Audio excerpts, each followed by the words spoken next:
Hello and welcome to Capital TV. I'm Kasim Hassan Ali. Director of Public Prosecutions Keriako Tobiko has approved the prosecution of Garissa Governor Nathif Jama over irregular leasing of ambulances service. Jama is accused of leasing ambulances from Emergency Plus Medical Services Limited, which is owned by the Kenya Red Cross Society. He will be charged alongside other officials at the county who have also been accused of several criminal offenses, including abuse of office. The governor is accused of failing to adhere to the procurement regulations when he leased the ambulances. The DPP says he agrees that the EACC that there is adequate evidence to sustain the charges against the governor and other county officials. Interior Cabinet Secretary Joseph Nkaiseri now says the war on illicit brews and cancellation of licenses for killer alcoholic drinks will be extended to all parts of the country. Nkaiseri says governors in all 47 counties have been incorporated to spearhead the war in their respective regions after yesterday's directive by President Uhuru Kenyatta. Nkaiseri was speaking after meeting the Council of Governors Chairman Peter Munya, Kenya Bureau of Standards officials, and General Service Unit boss Joel Kitili. The whole country, beginning now, it's affecting the whole country. And as I said, we are going to send all these messages to all our county commissioners. It's a directive which will not be reversed. And as I said, we will win this war. And you are going to be part of the brigade. So I want to urge of you to please help us. Pass this message. Let's redeem the young generation. Kitili was directed by President Kenyatta to personally spearhead the war on illicit brews with the help of local elected leaders after a meeting with them at the State House in Nairobi.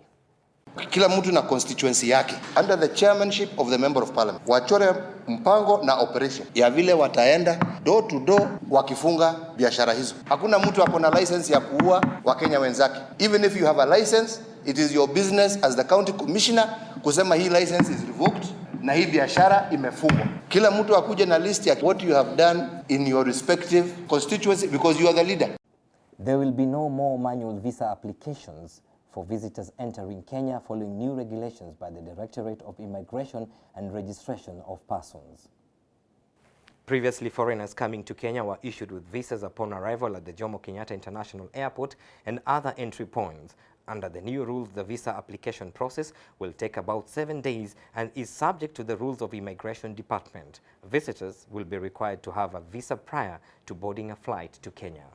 However, to allow implementation of the new rule, there is a grace period for manual visa application which expires at the end of the next month. All visitors will be required to apply for the visas on www.ecitizen.go.ke.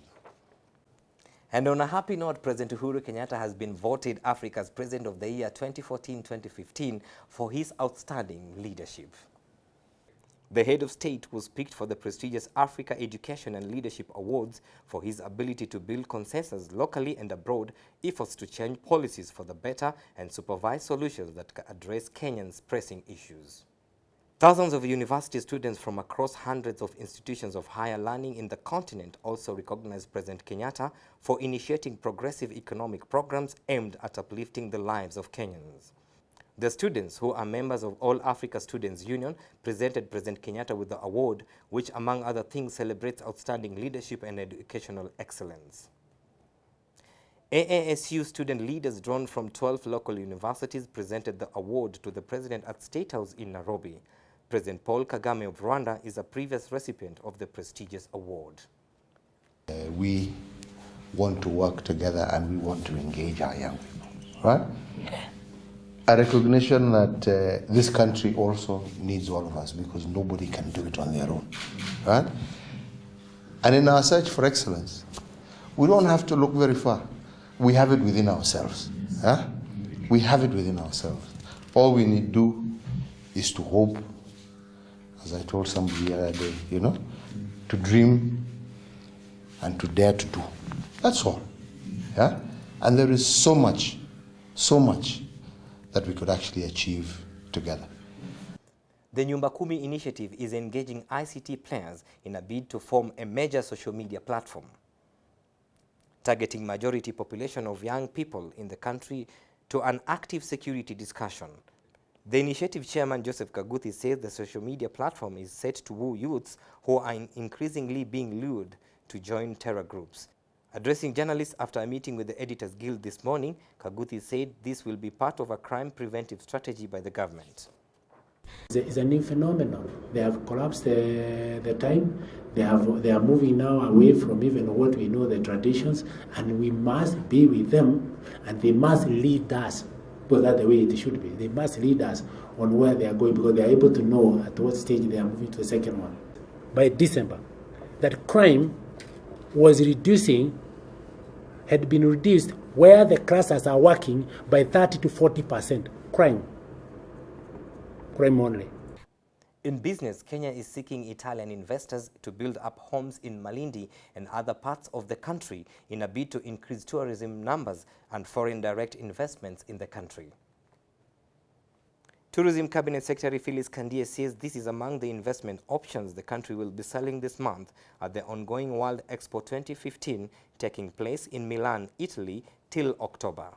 Other investment options the country will be selling include investment in the energy, agro-processing, infrastructure, among other projects developments. The month of July has been designated as the investment theme month and will see Kenya position herself as a premier investment destination.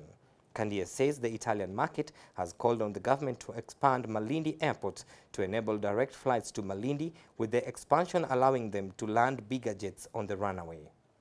And in sports, Harambee Stars opponents Ethiopia have arrived this afternoon. Ahead of Saturday's CHAN first-round return leg at Nairobi's Nyayo National Stadium. The team, who carries 2-0 first-leg lead, will train at the venue this evening, while Stars will have their session tomorrow morning.